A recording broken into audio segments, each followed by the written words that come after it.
제가 대학생 때 가정학 수업 들으면서 교수님이 추천했던 필독서 가운데 하나가 있습니다. 화성에서 온 남자, 금성에서 온 여자라고 하는 제목의 책입니다. 연애와 결혼 그리고 행복한 가정을 꿈꾸는 남녀라면 꼭 읽어야 되는 필독서라고 하면서 소개해 줬고요. 실제로 당시에 책을 판매하는 출판사에서는 이 책을 소개하면서 남녀관계 인식의 새 지평을 연 금세기 관계서의 최대 역작, 또 진정한 사랑의 의미를 일깨워주는 연애의 교과서라고까지 평을 했던 것을 봅니다. 저자 존 그레이는 30년 동안 부부 상담을 했던 탁월한 통찰력을 이 책을 통해서 보여주고 있습니다. 근데 아이러니한 것은 이 책의 저자 존 그레이는 결국 이혼했습니다. 스티븐 코비의 책 성공하는 사람들의 7가지 습관, 20세기 가장 유명한 성공학 저서로 알려져 있습니다. 자기계발서의 바이블이라고까지 평가받는 책입니다. 그래서 리더십을 연구하는 사람은 꼭 이 책을 읽고 또 리더십에 관련된 논문을 쓰는 사람들은 이 책이 꼭 인용되는 그 정도 굉장히 유명한 책인데요. 아이러니한 것은 이 책의 저자 스티븐 코비는 결국 파산했습니다. 그렇다고 제가 소개한 이 책들의 내용이 틀렸다거나 아니면 유용하지 않다는 뜻은 아닙니다. 다만 인생이 꼭 내가 알고 있는 것처럼 마냥 그렇게 되지는 않더라는 겁니다. 내가 아는 지식만큼 혹은 내 계획대로 생각대로 되지 않는 것이 우리의 삶이 아니겠는지요. 오늘 저와 여러분이 잠언의 말씀을 다시 읽었습니다. 잠언, 교훈이 되고 경계가 되는 짧은 말이란 뜻이고요. 이 잠언을 가리켜서 우리가 지혜서라고 보통 말합니다. 과연 지혜가 뭘까? 또 지혜가 왜 필요할까? 흑백으로 명확하게 분류하거나 구분할 수 없는 그 인생의 간극을 메꾸기 위해서 지혜가 필요한 것은 아니겠는지요. 예를 들면 이런 겁니다. 우리 십계명 얼마나 분명합니까? 평생 우리가 지켜야 되는 인생의 기준이 됩니다. 그래서 계명이고 또 명령입니다. 근데 생각해 보십시오. 십계명 가운데 제6계명이 어떤 계명이지요? 네, 살인하지 말라입니다. 근데 우리 중에 수시로 막 살인 충동이 있어서 저 죽일까 말까 하는 사람이 있을까요? 아마 없을 거예요. 하지만 살다 보니까 가까운 이웃들하고 복잡하고 미미한 갈등, 감정의 변화 속에서 때론 실망하고 때론 분노하고 때론 미워하며 살 때도 종종 있을 겁니다. 근데 마냥 그렇게 감정에 휩쓸려 산다면, 그래서 감정대로 말하고 감정대로 행동한다면 어떻게 될까요? 우리 주님 그런 말씀하셨지요. 형제에게 노하는 자마다 심판을 받게 되고 형제를 향하여 라가, 바보란 말이거든요.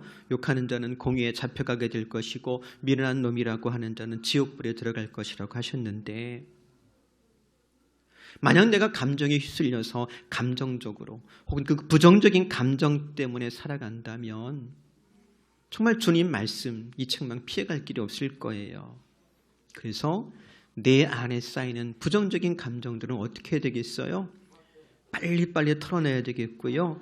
주님 주시는 생각으로 채워야 됩니다. 그래서 우리에게는 지혜가 필요합니다. 밈이라고 그러지요. 짧은 영상들, 인터넷상에, 포털상에 혹은 SNS상에 많이 올라온 걸 보게 됩니다. 그 밈 영상 가운데 이른 아침에 한 사람이 창문을 열고 큰 소리로 이웃들에게 외쳤더랍니다. Good morning neighbors. 좋은 아침입니다. 큰 소리로 인사를 했더니 여기저기 옆집에서요, 이웃들에게서 입에 담지 못할 쌍욕의 메아리쳐 돌아오더랍니다. 잠언 27장 14절 말씀 보니까 이렇게 이르세요. 이른 아침에 큰 소리로 자기 이웃을 축복하면 도리어 저주같이 여기게 되리라. 다른 사람 축복하는 것 나쁜 거 아니지요. 욕먹을 일이 아닐 겁니다. 그렇지만 의도는 아무리 좋아도 뭘 잘못 맞추면, 내 시간과 때를 잘못 맞추면 오히려 역효과가 일어날 수가 있는 거예요. 그래서 우리에게 뭐가 필요하더라고요?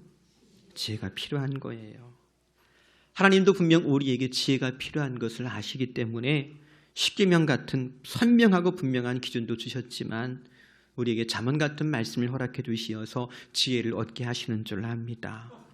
오늘도 예배하는 중에 또 말씀을 나누는 중에 하나님의 지혜를 얻는 복된 시간 될 수 있기를 바랍니다. 먼저 함께 읽을 말씀 31절 보니까 이렇게 이르시지요. 같이 읽어볼까요? 보라, 의인이라도 이 세상에서 보응을 받겠거든 하물며 악인과 죄인이리요. 보응하시는 분, 갚아주시는 분, 심판하시는 분 누구세요? 하나님이세요. 그 하나님을 믿습니까? 네, 저와 여러분은 믿지요. 근데 데살로니가 후서 3장 2절에 보니까 믿음은 모든 사람의 것이 아니래요. 그러니까 이 땅에 살면서 모든 사람이 믿음 안에 사는 건 아니에요. 보이지 않는 하나님이시지만 그분께서 보응하실 거라고, 갚아주실 거라고, 심판하실 것을 믿으며 사는 사람도 있지만 반면에 하나님이 어디 있어? 심판이 어디 있어? 라며 하는 사람도 있다는 거죠. 전자를 가리켜 잠언은 의인이라고 지혜자라고 이야기하고요. 후자를 가리켜서 악인이라고 혹은 어리석은 사람이라고 이르고 있는 걸 보게 됩니다. 근데 우리가 잠언서 말씀을 읽을 때 전제할 것이 있습니다. 잊지 말할 것이 뭐냐면 이 잠언이 솔로몬의 잠언이라고 소개하고 있다는 거예요. 솔로몬이 그 아들에게 혹은 그 백성들에게 이른 지혜의 말입니다. 다시 말하면 이 글은 소위 하나님의 택한 백성, 제사장의 민족이라고 했던 이스라엘 백성들에게 먼저 주신 말씀이에요. 그러면 생각해 보세요. 이스라엘 백성들이겠습니다만 그 중에서 진실로 하나님의 살아계심을 믿고 사는 사람도 있고 다 이스라엘 백성이긴 하지만 사실은 그 실생활 속에서 하나님의 존재를 부정하며 살아가는 사람도 있었다는 거지요. 그런 사람을 가리켜서 실천적 무신론자 이렇게도 표현합니다. 쉽게 표현하면 입으로는 믿는다고 하지만 실제 삶 속에는 마치 하나님 없는 것처럼 사는 거예요. 그런 사람을 가리켜 이 잠언의 말씀에서는 어리석은 사람 혹은 악인이라고 부르고 있는 겁니다. 그런데 이는 비단 3000년 전 솔로몬 시대에만 그랬던 것은 아닐 거예요. 오늘날도 마찬가지일 겁니다. 교회 밖에 있는 사람은 말할 것도 없겠지만 오늘날 교회 안에 있는 사람들, 소위 믿는다라고 하는 사람들 중에 입으로는 믿는다고 하지만 어쩌면 몸은 왔다 갔다 교회당에 들렀다 가지만 실제 그 삶으로는 마치 하나님과 상관없이 살아가는 것 같은 사람도 있을 수 있겠지요. 믿는다고 하지만 결코 믿음의 사람이 아닐 겁니다. 물론 종종 우리의 믿음의 수준이 드러날 때가 있어요. 그게 언제일까? 첫째, 고난 중에 우리의 믿음이 드러납니다. 예고 없이 찾아오는 고난과 시련 중에 그의 말과 선택을 통해서 평소에 나도 모르고 남도 알 수 없었던 믿음의 수준이 드러나게 되는 걸 보게 됩니다. 그래서 종종 우리 삶에는 물질이나 질병이나 그리고 관계 같은 시험과 테스트가 있지요. 또 어떤 사람은 성공했을 때 그 믿음의 수준이 드러나기도 하더라고요. 성공할 때 하나님께 영광을 돌리는 사람이 있는 반면에 우쭐해하며 교만한 사람도 있더라고요. 또 무엇보다도 마지막 심판날에 주님 말씀하신 것처럼 알곡과 쭉정이로 양과 염소로 구분하는 그날에 우리의 믿음이 분명하게 드러날 겁니다. 그런데 문제는 3000년 전 솔로몬 시대도 그러했고요. 지금 오늘 우리 시대도 마찬가지입니다. 여전히 어떤 이는 하나님의 살아계심을 믿음으로 살고 있고 어떤 이는 하나님 없는 것처럼 살아가는데 크게 문제가 되더라는 거예요. 어떻게 문제가 되느냐?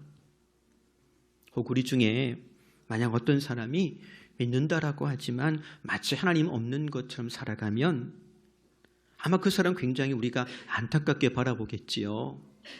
그 사람 위해서 기도할 거고 또 그 사람을 위해서 좋은 말로 권면하기도 할 거예요. 또 설령 그 사람은 그러할지라도 나는 변함없이 믿음의 길을 걸어가야지 하면 되는데 실상은 꼭 그렇지가 않더라는 거지요. 오히려 우리는 그런 사람 만날 때마다 때론 실망하고요, 때론 실족하기도 하더랍니다. 그래서 시험 든대요. 게다가 그런 사람들 때문에 내가 지금 제대로 살고 있는 거 맞는가 하는 혼란을 경험할 때도 있어요. 이게 어떤 느낌인지 아세요? 시편 73편 3절에 보면 이렇게 이르세요. 이는 내가 악인의 형통함을 보고 오만한 자를 질투하였습니다. 우리말로는 질투라고 했는데 이게 어떤 감정이냐면요, 야곱의 아내 중에 라헬이 있었고 레아가 있었잖아요. 형제잖아요. 근데 라헬은 야곱한테 사랑받았고 레아는 사랑받지 못하는데, 라헬은 임신하지 못하고 레아는 아이를 쑥쑥 잘라낸 거예요. 그때 라헬이 언니 레아를 질투합니다. 근데 이게 그냥 질투가 아니고 한편으로는 언니가 부럽기도 하고 한편으로는 언니한테 막 화도 나는 거예요. 양가 감정이지요. 그래서 라헬이 야곱 붙잡고 막 바가지 긁잖아요. 나로 아들 낳게 하라고. 그 감정이에요. 잠언서 24장 19절에 보니까 이렇게 이르십니다. 너는 행악자들로 말미암아 뭘 하지 말고 분을 품지 말며 악인의 형통함을 뭐 하지 말라? 네. 분도 나는데 한편은 뭣도 생겨요? 부럽기도 한 거예요. 악인이 부러우면 안 되는데 분도 나지만 한편으로 부러운 거예요. 그러면서 내가 이렇게 사는 게 맞는가? 나만 정직하게 믿음을 지키며 사는 것이 어떤 의미가 있겠는가 싶을 때가 있더라는 거지요. 근데 이건 비단 우리만의 문제는 아니었습니다. 실은 우리 예수님도 이런 경험이 있는데요. 그래서 마태복음 11장 16절 이하에 보면 이런 말씀을 이르세요. 이 세대를 무엇으로 비유할까? 비유하건대 아이들이 장터에 앉아 제 동물을 불러 이르되 우리가 너희를 향하여 피리를 불어도 너희가 춤추지 않고 우리가 슬피 울어도 너희가 가슴을 치지 아니하였다 함과 같도다. 요한이 와서 먹지도 않고 마시지도 아니하며 그들이 말하기를 귀신이 들렸다 하더니 인자는 와서 먹고 마시며 말하기를 보라 먹기를 탐하고 포도주를 즐기는 사람이요 세리와 죄인의 친구로다 하니 지혜는 그 행한 일로 인하여 옳다함을 얻느니라. 피 부는 사람 있으면 어떻게 해야 된다고요? 춤을 춰야 되는데 춤을 안 춰요. 그러니까 피 부는 사람은 굉장히 멋쩍은 거예요. 슬피 울면 같이 가슴을 쳐야 되는데 아니요, 그러지 않습니다. 그러니 우는 사람만 바보처럼 되는 거예요. 도리어 우리말에 그런 말 있죠. 방귀 낀 놈이 네, 그런 상황만 된 거예요. 하지만 주님께서 말미에 이르시지요. 지혜는 그 행한 일로 인하여 옳다함을 얻느니라. 그걸 좀 다른 말로 좀 번역한 걸 보면 그러나 하나님의 지혜는 거기에 따르는 결과로 옳다는 것이 입증된다. 그 지혜를 잠언 11장 31절은 이렇게 소개하는 거예요. 보라 의인이라도 이 세상에서 보응을 받겠거든 하물며 악인과 죄인이리요. 그러면 어떡하자고요? 옳다 인정하시는 분 하나님이시니 주 하나님 믿는 믿음으로 사람 보지 말고 지금껏 인내로서의 믿음의 경주를 달려온 것처럼 계속 표대를 향하여 달려가는 것이 지혜입니다. 왜요? 우리는 하나님의 살아계심을 믿는 사람들이잖아요. 훗날 베드로 사도는 이 잠언의 말씀을 인용해서 베드로전서 4장 18절 말씀에 이렇게 이르세요. 또 의인이 겨우 구원을 받으면 경건하지 아니한 자와 죄인은 어디에 서리요. 근데 이 18절 말씀 앞에 17절 말씀 혹시 기억하세요? 이렇게 전하십니다. 하나님의 집에서 심판을 시작할 때가 되었나니 만일 우리에게 먼저 하면 하나님의 복음을 순종하지 아니하는 자들의 그 마지막은 어떠하며? 라는 말씀이에요. 어릴 적에 교회가 저한테 놀이터였어요. 그리고 목사님 사택을 그냥 제 집처럼 들락거렸습니다. 교회 마당에서 놀다가 배가 고프면 어디로 가요? 사택으로 들어가는 거예요. 그러면 사모님이 때려서 들어온 줄 알고 밥 먹었어? 밥 먹자 하고서 이제 밥을 차려주는 거예요. 그래서 목사님 집은 무슨 집? 밥집이에요. 뭐 그냥 집만큼 사택이 편하기도 하고요. 그냥 토요일 같은 때는 그렇게 놀다가 자고 주일 아침에 그냥 쪼르륵 예배당 가고 그랬더랍니다. 그렇게 사택을 들랑거리더니 지금 어디 살게요? 제가 목사가 되겠다고 어릴 적에 얘기하니까 어머니께서 지나가시는 말처럼 저한테 하신 말씀이 있어요. 하나님의 심판은 제단 앞에서부터 시작하는데 걱정 반 기대 반. 근데 까맣게 잊고 살다가 목회하다가 문득 이 생각이 나는 거예요. 엄마가 옛날에 했던 그 얘기. 하나님의 심판은 제단 앞에서부터 시작되는데 그게 무슨 소리인가 했더니 이 베드로전서 4장 17절 말씀을 엄마 나름대로 해석해서 저한테 걱정 반 기대 반 했던 말씀이 있더라고요. 어느 순간 이 말씀이 기억나고 곱씹으면서 어떻게 살아야 될까?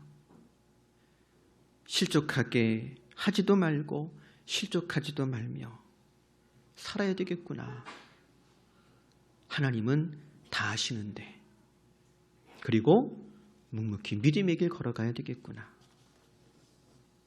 사랑하는 성도 여러분, 우리가 흔히 그런 이야기 하잖아요. 때가 악하다고요. 근데 때가 악하다는 게 무슨 뜻입니까? 사실은요, 사람이 악하다는 말이에요. 그렇죠? 사람이 악하니까 때가 악한 거지요. 저와 여러분이 바로 그런 시대에 살고 있습니다. 그러나 낙심하지 말고 실족하지 말고 믿음의 주여 살아계신 하나님 바라보면서 믿음의 자리도 지키고 믿음의 길을 걸어가기 바랍니다. 그것이 오늘날 우리에게 꼭 필요한 하나님의 지혜고 또 성령께서 우리 안에서 그렇게 마음과 생각을 지켜주실 줄로 믿습니다. 삼국지에 등장하는 제갈량이라는 인물이 있지요. 위비를 도와서 삼국 통일을 이루려고 꽤나 애썼던 사람인데 이 사람 평생을 전쟁터에서 살았고요. 또 뛰어난 인재를 구하려고 애를 썼더랍니다. 근데 그 역시도 죽음의 순간이 이르러서야 진정한 인재를 판별하는 방법을 알았더래요. 그가 죽기 전에 후계자인 강유에게 남긴 병법서 장문에 보면 이렇게 토로합니다. 인간의 본성을 살피는 일보다 더 어려운 일은 없다. 개인의 선과 악이 다르고 본성과 의표가 다르다. 어떤 사람은 겉으로 온화하고 선량한 듯하나 안으로는 간사하다. 어떤 사람은 공정한 척하지만 안으로는 속이려는 마음이 있고 어떤 사람은 겉으로는 용감한 척하지만 안으로는 겁이 많다. 어떤 사람은 힘써 일하는 듯하나 속마음에는 다른 의도가 있는 불충한 사람도 있다. 그래서 주님도 말씀하시지요. 나무가 좋으면 그 열매도 좋고 나무가 나쁘면 그 열매도 나쁘니 그 열매로 그 나무를 알 수 있다고요. 그래서 생각해 봅니다. 성경이 말씀하시는 열매가 뭘까요?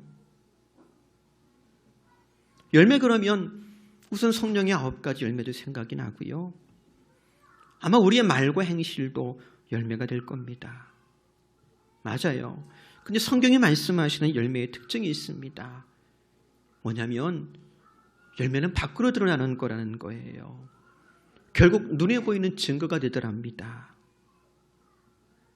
그리고 오늘 우리가 읽은 잠언 말씀 11장 30절에도 그 열매에 대해서 말씀해 주는데 같이 읽어볼까요?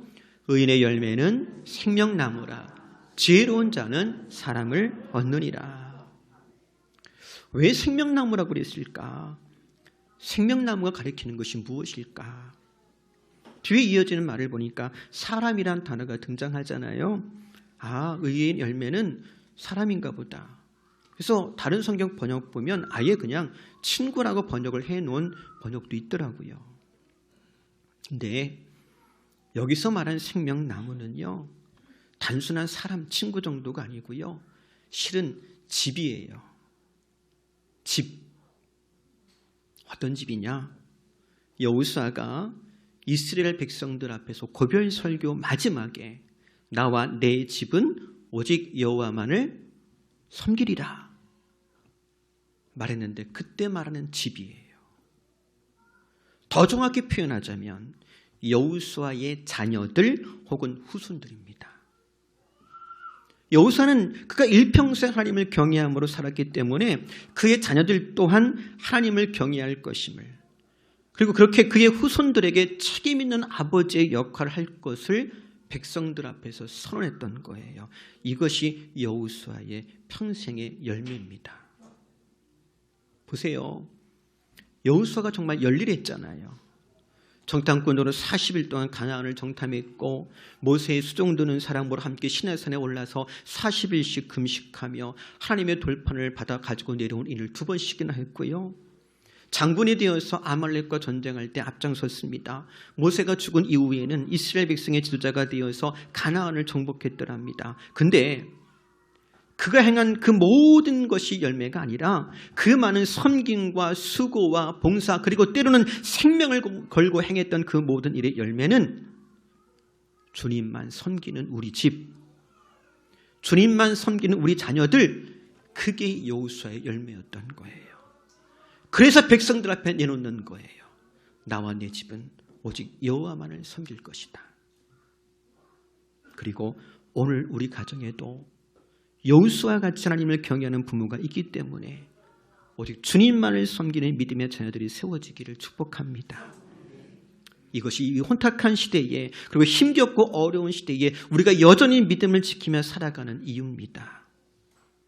우리 부평제일교회에 속한 가정이 생명나무가 되고 우리 교회가 푸른 숲을 이루어서 새들이 날아와서 깃드는 복이 있기를 주의 이름으로 다시 한번 축복합니다. 기도하겠습니다. 하나님, 혼탁하고 어지러운 시대에 여전히 믿음의 길을 갈 수 있도록 성령으로 역사하시고 인도하시니 고맙습니다. 끝까지 믿음을 지키게 하시고 우리 가정마다 의의 열매 있는 나무가 되게 하여 주시어서 숲을 이루는 부평제일교회 되게 하여 주옵소서. 예수님의 이름으로 기도합니다. 아멘.